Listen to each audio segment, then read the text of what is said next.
വെങ്കടശ്ശേരി SNDP south ശാഖയുടെ നേതൃത്വത്തിൽ SSLC +2 പരീക്ഷകളിൽ ഉന്നത വിജയം നേടിയ വിദ്യാർത്ഥികളെ ആദരിക്കലും പഠനോപകരണ വിതരണവും ഗുരുമന്ദിരം ഹാളിൽ നടന്നു.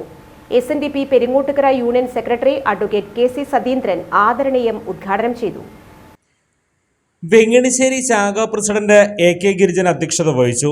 പഠനോപകരണ വിതരണം യോഗം ഇൻസ്പെക്ടിംഗ് ഓഫീസർ സുഭാഷ് തേങ്ങാമൂച്ചി നിർവഹിച്ചു. ശാഖാ secretary Ravi Pravath, SNDP union councillor Pradeep Panaparambil, Sreejith Rajan Peringottukara വനിതാ സംഘം president Anitha Prasannan, union committee member Shanmukhan Kalappurakkal, Janardhanan Thadathil, Vijayan Shanmughan, Ambika Mohanan, Manoj Ayyappath എന്നിവർ സംസാരിച്ചു. എന്തായാലും ഈ SLC അവാർഡ് ദാനം, വിദ്യാഭ്യാസ അവാർഡ് വിതരണം, +2 ഉന്നത വിജയം നേടിയവരെ ആദരിക്കുന്നു. ഇതെല്ലാം നമ്മുടെ സമൂഹത്തിൽ, പ്രത്യേകിച്ചും നമ്മുടെ സമുദായത്തിൽ ഏറ്റവും അത്യന്താപേക്ഷിതമായില്ല. നിങ്ങൾക്കറിയാം, നമ്മളെ സംബന്ധിച്ചിടത്തോളം വിദ്യാഭ്യാസം നേടുന്നതിന് 1911 വരെ കാത്തിരിക്കേണ്ടി.